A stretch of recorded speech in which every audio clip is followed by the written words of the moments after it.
الحمد لله رب العالمين حمدا يوافي نعمه ويكافئ مزيده. يا ربنا لك الحمد كما ينبغي لجلال وجهك وعظيم سلطانك. سبحانك لا نحصي ثناء عليك كما أثنيت على نفسك. فلك الحمد حتى ترضى، ولك الحمد إذا رضيت، ولك الحمد بعد الرضا. وأشهد أن لا إله إلا الله وحده لا شريك له شهادة تعرب بها اللسان أما تضمنه الجنان من التصديق بها والإذعان. وأشهد أن سيدنا محمدا العبد الصادق في قوله وفعله،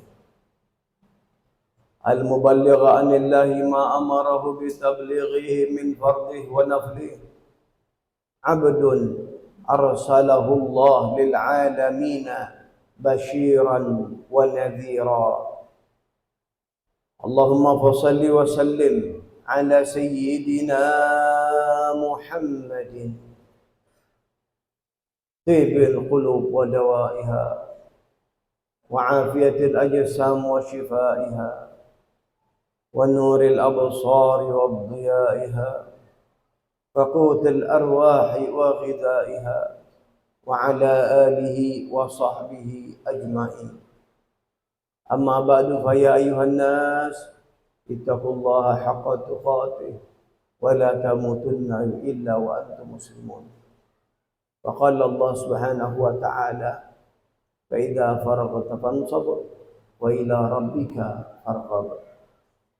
Hadirin sidang Jumat yang mendapat kemuliaan dari Allah Subhanahu wa taala. Karena kemuliaan hanya datang dari Allah dan ikut cara main yang ditentukan oleh Allah. Dengan mengikuti perintah Allah, maka disitulah datang kemuliaan, di situ datang keberkahan, di situ datang kekuatan.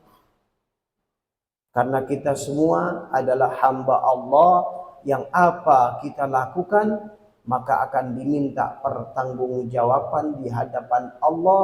Dunia sementara, kehidupan akhirat adalah kehidupan yang kekal. Di antara perintah dari Allah Subhanahu wa taala adalah agar kita senantiasa bersatu. Agar kita semua kaum muslimin bersaudara. Baginda Rasul sallallahu alaihi wasallam mengingatkan wa kunu ibadallahi ikhwana. Jadikanlah kalian sebagai hamba-hamba Allah yang bersaudara. Al-ittihadur rahmah wal furqatu adzab. Persatuan adalah mendatangkan rahmat. Sedangkan perpecahan adalah mendatangkan azab. Pernah Rasul sallallahu alaihi wasallam pada saat itu berperang dengan pasukan Taif yang pada saat itu belum masuk Islam. Maka mendapatkan kesulitan untuk menggempur mereka. Mereka diserang karena mereka adalah menyerang terlebih dahulu. Maka akhirnya tak lama kemudian datanglah utusan dari mereka untuk masuk ke dalam Islam, bergabung dengan baginda Sayyidina Muhammad SAW. Kemudian Rasul SAW beliau bertanya, apa sebab kalian susah sulit untuk dikalahkan? Maka ketua daripada suku ini mengatakan, kami senantiasa bersatu, tidak dipecah belah, dan kami tidak melakukan kezoliman kepada orang. Maka disinilah Rasul SAW menjelaskan, benar, pantas kalau kalian itu memang diberikan kekuatan. Hadirin rahimakumullah, ini penting kita ingatkan untuk bangsa kita. Jangan kita mudah dipecah belah. Jangan kita mudah di satu sama lain saling mencurigakan atau saling bermusuhan. Apalagi tentu trik ini dipakai untuk orang-orang yang berniat buruk kepada bangsa kita. Orang-orang yang berniat buruk kepada bangsa kita tidak akan membiarkan bangsa itu bersatu, karena akan menjadi sulit mereka menguasai wilayah-wilayah daerah. Contoh yang sudah kita rasakan, orang-orang tua kita rasakan. Bagaimana dahulu di zaman Belanda, mereka dapat menjajah bangsa kita. Yang mereka 4 kapal induk datang menjajah bangsa Indonesia yang jumlahnya puluhan atau ratusan juta pada saat itu.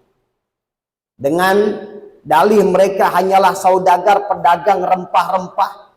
Tapi mereka dapat menguasai bangsa kita karena mereka berhasil untuk memecah belah, mengadu domba di antara sesama kita.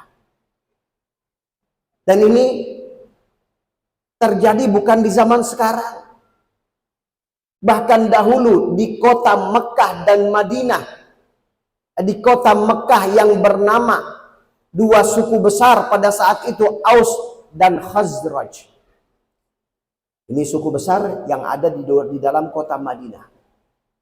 Selalu sudah puluhan bahkan ratusan tahun tidak pernah berdamai, akan tetapi selalu bertikai, selalu saling memerangi, selalu saling bunuh. Maka ada provokator di sana. Provokator daripada seorang Yahudi, karena di kota Madinah pada saat itu ada suku-suku Yahudi yang tinggal di Madinah menikmati perpecahan yang ada pada mereka. Pada saat mereka menerima Islam, maka mereka bersatu. Inilah jawabannya. Inilah kuncinya. Mereka bersatu. Maka di situ ada orang yang kepanasan. Seorang Yahudi yang bernama Syaz bin Qais melihat keadaan Aus dan Khazraj, 2 suku besar yang ada di Madinah, mereka saling bertikai dahulu, kemudian mereka saling berpelukan, maka ada yang kepanasan. Dia cari anak muda dari tokoh Yahudi yang diarahkan untuk memecah belah kedua daripada suku ini. Maka datanglah anak muda Yahudi ini kumpul bersama mereka. Mulai anak muda ini mengungkit masa-masa lalu. Dikeluarkan syair-syair orang-orang tua mereka yang mana syair berdarah. Dan sampailah akhirnya mereka satu sama lain sudah saling mengangkat pedang. Hal ini diketahui oleh Nabi Muhammad SAW. Didatangi oleh beliau dan para sahabat. Dinasehati. Apakah kalian akan kembali kepada zaman kebodohan jahiliyah kalian? Diingatkan bagaimana dahulu mereka terus tidak pernah maju, dan mereka pada saat ini berkembang luar biasa. Akhirnya mereka pun nangis, mereka pun menyesal. Tidak berhasil. Kenapa? Karena mereka mempunyai pegangan hidup Sayyidina Muhammad SAW yang mengarahkan mereka di dalam kebaikan. Makanya Allah Subhanahu wa taala mengingatkan kepada mereka dan kita semua, wahai umat baginda Rasulullah. Wadhkuru ni'matallahi 'alaikum id kuntum a'daan fa'alafa baina qulubikum fa asbahtum bi ni'matihi ikhwana. Ingat nikmat Allah atas kalian, dahulu kalian saling bertikai, dahulu kalian saling berpecah belah.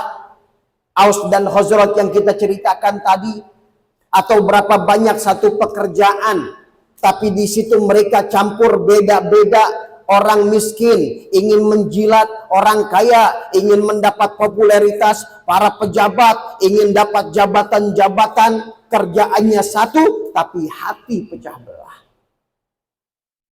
Bukan mereka lakukan lillah. Maka datang Islam mengingatkan mereka, fa'allafa baina qulubikum, Allah satukan hati di antara kalian. Apa rahasia resep yang disatukan hatinya? Tidak mereka mengamalkan sesuatu kecuali lillahi ta'ala.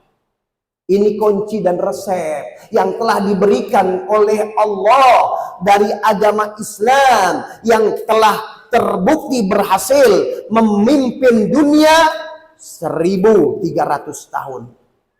Baru 100 tahun kemarin jatuh.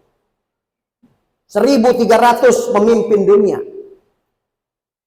Apakah kita ingin lupakan hal seperti ini dengan kaidah teori yang mereka jalankan, rahmatan lil alamin? Siapapun mereka, muslimkah, non-muslim, merasa terwadahi, merasa terayomi, merasa terjaga. Karena Islam adalah al-adalah.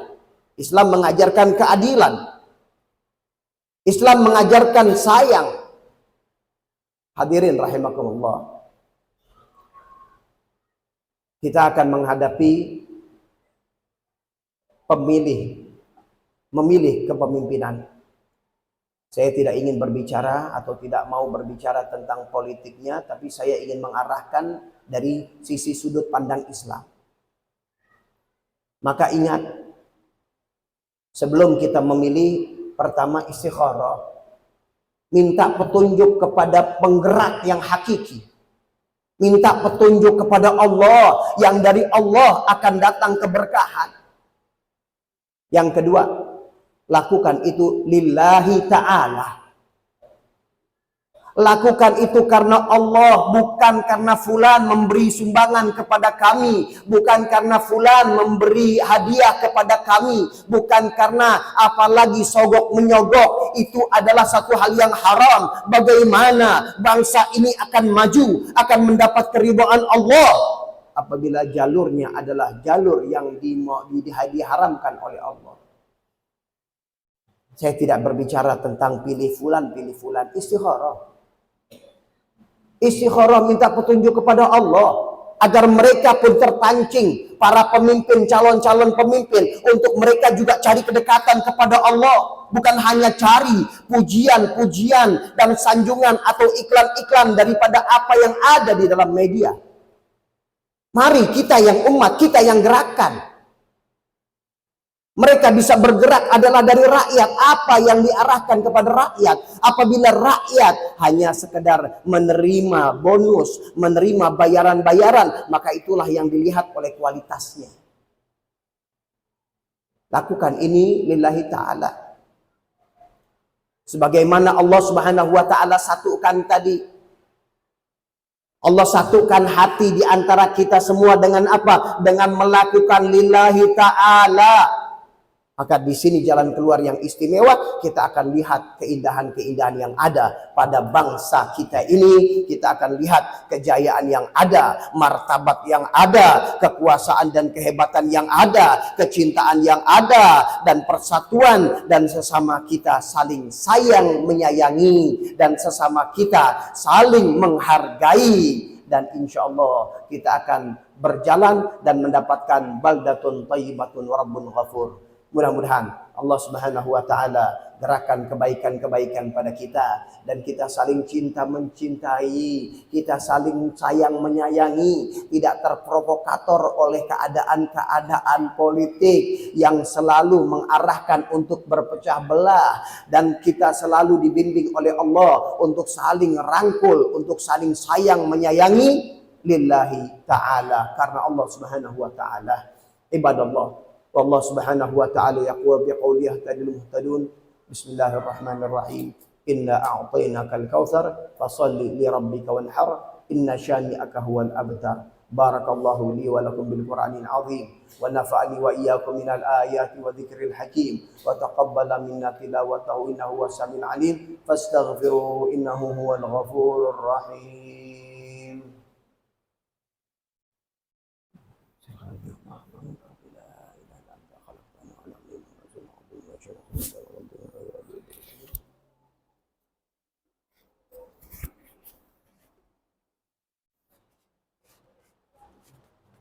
الحمد لله رب العالمين والعاقبة للمتقين ولا عدوان إلا على الظالمين وأشهد أن لا إله إلا الله وحده لا شريك له وأشهد أن سيدنا محمدا عبده ورسوله أرسله بالهدى ودين الحق ليظهره على الدين كله ولو كره الكافرون اللهم صل وسلم على سيدنا محمد صلاة تغفر بها الذنوب وتصلح بها القلوب وتنطلق بها العصوب وتلين بها الصعوب وعلى آله وصحبه ومن إليه منسوب أما بعد فيا أيها الناس اتقوا الله حق تقاته ولا تموتن إلا وأنتم مسلمون واعلموا أن الله سبحانه وتعالى أمركم بأمر بدأ فيه بنفسه وثنى بملائكة مسبحة بقدسه فقال تعالى ولم يزل قائلا عليما إن الله وملائكته يصلون على النبي يا أيها الذين آمنوا صلوا عليه وسلموا تسليما اللهم صل وسلم على سيدنا محمد وعلى آل سيدنا محمد كما صليت على سيدنا إبراهيم وعلى آل سيدنا إبراهيم وبارك على سيدنا محمد وعلى آل سيدنا محمد كما باركت على سيدنا إبراهيم وعلى آل سيدنا إبراهيم في العالمين إنك حميد مجيد وارض اللهم عن أصحاب رسول الله خصوصا الخلفاء الراشدين سيدنا أبو بكر وعمر وعثمان وعلي وستة الباقين ورضي الله عنهم أجمعين اللهم اغفر للمسلمين والمسلمات والمؤمنين والمؤمنات الأحياء منهم والأموات يا قاضي الحاجات ويا كافي المهمات يا رب العالمين اللهم عافنا واحفظنا وانصرنا وفرج عنا والمسلمين اللهم أصلحنا وأصلح من في صلاحه صلاح الإسلام والمسلمين اللهم اصلح الراعي والراعية وأمور وأولاد أمور المسلمين ربنا آتنا في الدنيا حسنة وفي الآخرة حسنة وقنا عذاب النار عباد الله والله سبحانه وتعالى يقول بقوله المهتدون بسم الله الرحمن الرحيم أعوذ بالله من الشيطان الرجيم بسم الله الرحمن الرحيم بسم الله الرحمن الرحيم عباد الله إن الله أمركم عباد الله إن الله يأمر بالعدل والإحسان وإيتاء ذي القربى وينهى عن الفحشاء والمنكر والبغي يعظكم لعلكم تذكرون فاذكروا الله العظيم يذكركم واشكروه على نعمه يزدكم ولذكر الله أكبر. أقيموا الصلاة.